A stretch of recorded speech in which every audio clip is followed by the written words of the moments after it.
Up next on The Way of the Renaissance Man, speaking with a warrior in the battle for lower taxes.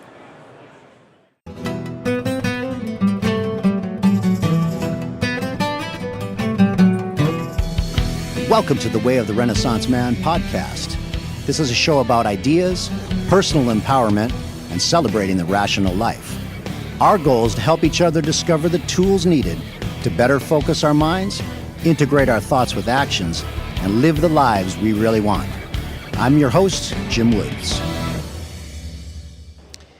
I am privileged today to be joined by Grover Norquist of Americans for Tax Reform. Now, some of you may know who this man is. If you don't, you should, because he is the type of guy who's fighting to keep more money in your pocket. And he's done that for, 30 years? Yeah, a little more than 30. Okay. And he has been very successful on that front. Whenever you see a guy on TV talking passionately about lower taxes and better tax policy and less intrusion from government, you can pretty much bet it's Grover Norquist. So thank you for being on the show, Grover. Glad to be with you. Thank you. So tell me about your organization. Tell me what you do. Tell me what some of your biggest successes to date. Sure. I got out of college and I ended up running within a year the National Taxpayers Union. Then I went back to business school, did some other stuff in D.C., and President Reagan, the White House, created Americans for Tax Reform, and they asked me to run it. So they put together everything and handed it to me, got it incorporated, and my job was to pass the Tax Reform Act of 1986, which we helped to do. But in that, we created the Taxpayer Protection Pledge, a written statement, public, indelible ink, 2 witnesses, that a candidate for office or an incumbent senator, congressman, president would oppose and vote against all efforts to raise taxes. That was so successful in helping us pass tax reform, because then people could feel comfortable that it wouldn't become a tax increase when they went behind glass, the doors, that we continued it, and we got by 94, 98, 99% of Republicans in the House and the Senate signing the pledge never to raise taxes. And Bush took the pledge and broke it, 1990, I remember that, right? yeah.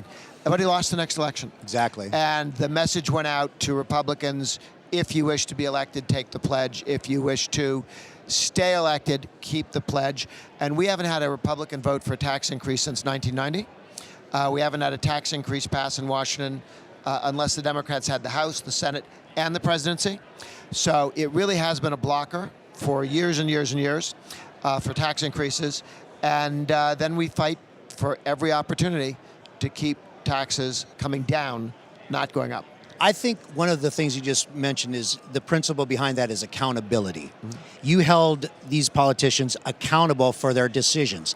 One of the things that I like to stress on your journey toward being a Renaissance man is to be accountable for your actions. You have to suffer the consequences, good or bad. And a lot of people today, they want the prize, but they don't want the accountability. Yep. They don't have the discipline to put it there. And that's kind of what this show is about. We want people to understand the importance of purpose, accountability, fighting that fight for not just 1 day, 2 days, a year, all the way. You got to be in it all the way. And you're someone who's done that over the years. Now, did Ronald Reagan personally seek you out because he saw what you were doing? Or how did that work? How did you get that tapped for that task? I worked with Reagan in his campaign in New England, but my guess is that people who knew of my work in the White House said to him, you should get Grover to do this. And Right. The president was very kind and said yes, and was very supportive and helped us as we moved along. But ever since I came down to D.C. In 1978, I was working on the taxpayer issue, because I think it's where you decide whether the government's going to get bigger or smaller, whether people have more Right. freedom or less freedom. And my job is to maximize liberty and minimize the power that the state exercises over people's lives. Yeah, between laws and regulations Yes, and regulations. actual tax policy, those are the two things that are the most intrusive things for government. I mean, I'm a small government person, you are, but I mean, we're both through a philosophic perspective, we're both like that. But also just practically it works better. Give people more power of choice, they're going to make good choices. Now, sometimes that's not always the case, but they suffer the consequences. Again, accountability. Yeah. You know. And when an individual makes a bad decision, it's a bad decision for that person. When the government does something stupid, it takes them 60 years to rethink it. Yeah, they double down on it, Yeah. usually. I mean, New Coke didn't work, and it was a matter of weeks after it was put an end to. The Edsel wasn't selling, and it disappeared within the year. The welfare system, the welfare program set up, wasn't even reformed for 60 years. I mean, they didn't even think to change anything, and even then, they didn't do a very good job of it. So government cannot self-correct, cannot learn quickly or well, which is why all decisions that matter should be in the hands of individuals. Now, there's a hot topic right now that I've talked to people about, and it's kind of seems like the flavor of the month intellectually, and it's this notion of a universal basic income. Okay, to me, that just means super big government. Tell me what you think about this. It's an effort to put everybody on welfare instead of some people on welfare. And the answer is to be moving in the opposite direction. They tried this in a city in Finland, and it failed. And Finland said this was stupid. I'm told one of the California cities is volunteering to try this out. At the end of the day, we need to continue to move towards more liberty. Every time we scale back the state, people benefit. When we've moved from pensions, defined benefit pensions where unions or the government promises you lots of money when you retire but makes no provision to have it be there for you, as opposed to, why don't you save 10% of your income, put it in a 401k, an individual retirement account, and it's yours. You control it, not the government. You control it. Exactly. That's what's making people have safer retirements, because the government got out of the business of micromanaging their income. Yeah, I mean, I'm by trade an investment guy, investment newsletter writer, and it's really, to get rich is not that complicated as long as you put 10% away, Yep. buy some good large cap or safe kind of stocks, don't make bad decisions, and you're going to be fine. But so many people just don't want to do that, and it's hard. Well, it's not even that they don't want to do it. It's the federal government comes in and takes more than 10% of their income for Social Security taxes and promises that they're investing it for them, but they don't. If the government didn't steal their money in the first place, they'd have 10% of their income that they could save for the future. But the government comes in and kneecaps people and makes it difficult for them to be able to afford to save for their retirement. Right. Now, okay, so you brought up Social Security. Yeah.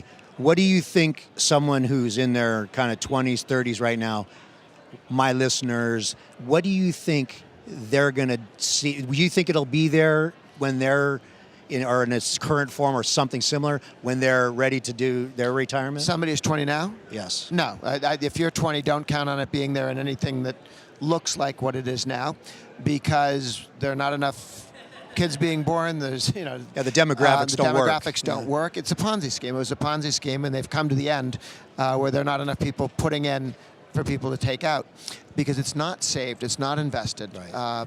Even though Ponzi promised people it was being saved and invested when he did the Ponzi schemes.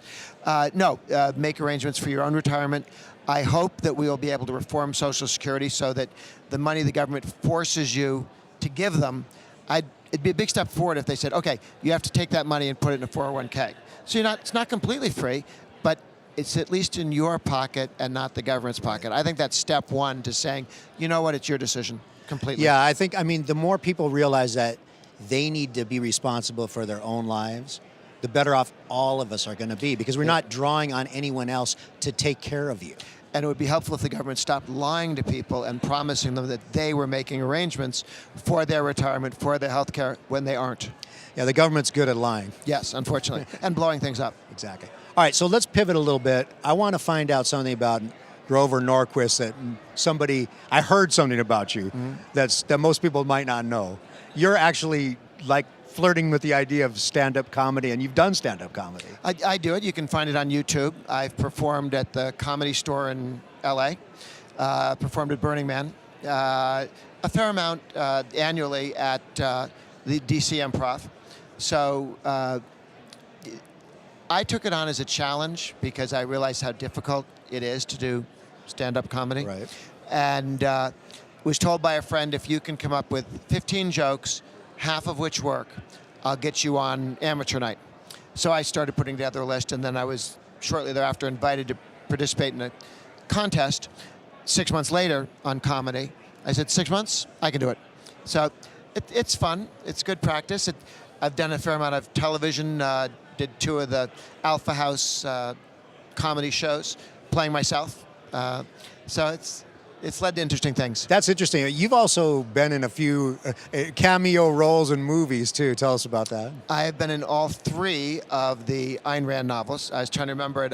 I'm in more than once in a the couple Atlas of Shrugged them. series. The Atlas Shrugged series, yes, the Atlas Shrugged series. In one of them, I play one of the bad guys, sitting around the table with Ellsworth Toohey plotting bad things. In one, I'm a homeless person. In another, I am dropping off. I'm literally dropping something off for the heroine at her office. So it's fun. It's fun. That's good, yeah. Well, I know through our other show, The Atmosphere, that you are a fan of Ayn Rand's. I'm a fan of Ayn Rand's. And I know you you told us that people were calling you a Randian and you hadn't even read any of the books yet. They said, you're one of these Ayn Rand people, so I thought I should read her stuff. Yeah. Good stuff. If you're going to be accused, you might as well be guilty. Yeah. Guilty as charged, right? Yeah. Okay, great. So, what do you do for fun besides the comedy? Do you what's a day in the life of Grover Norquist? I go to work a lot, but I have daughters 9 and 10 who I enjoy spending time with and taking to soccer lessons and whatnot. And just a fair amount of writing. I've written 4 or 5 books, and I tend to do that in the morning between 4 and 8 in the morning, because then you still have the day ahead of you. Yeah, give me that, because I know that everyone successful I know gets up early, starts their day early. I get up 4. I have to start watching markets at 6:30. So give me like the timeline thing, because successful people like always do more stuff than anyone else does, relatively speaking. So tell me about that. It varies a little bit based on whether I'm writing a book or just doing other things, but get up at 4, right from 5 to 8, go to a breakfast meeting. I have an office that I have to manage for Americans for Tax Reform, and I do that all day, and then evenings spend generally with family. But it's a fair amount of writing, both for books and You're on for TV articles. a lot too, I know that. Yeah, I probably did, on average, a television show a day last year. During the whole lead up to tax reform, the whole year. Probably a little bit less than that this year, but not too much less than that. I see you all the time out there. You just hop in a Uber and zip over to Fox or CNBC or CNN or one of those guys, and they do maybe 5-minute segments, so it doesn't take all day. Yeah, some of those segments are great. And for one of the reasons I like your segments on those shows, because some people get on there and they say a few things, but they don't hammer home their message. Like, there's no ambiguity in your message. You have a purpose. You're a man with a job, a focus. There's no one's going to come around and say, hey, I wonder if that guy is a free market guy, or I wonder if he wants more taxes. They're not going to come away with that. I think that's important for any human being, but especially someone who wants to be like a successful man. You need to be focused like that. If you've got 5-6 minutes, you need to decide, what do I want people to know at the end of my being on the show? Is there a number I'm trying to convince them of? Is there a thought, an argument, a quotation? What should they be able to walk away and with confidence tell somebody else they know and feel comfortable that it's true? You got to give them the backup, make it credible, so that they could say, it was growing at 3% a year for the last 12 months, the economy. It was. So which is better than 2% a year. Right. That's a difficult task to achieve, but you do it on a regular basis, and we thank you for it. Thank you for being on the show. Enjoyed it. Thank you.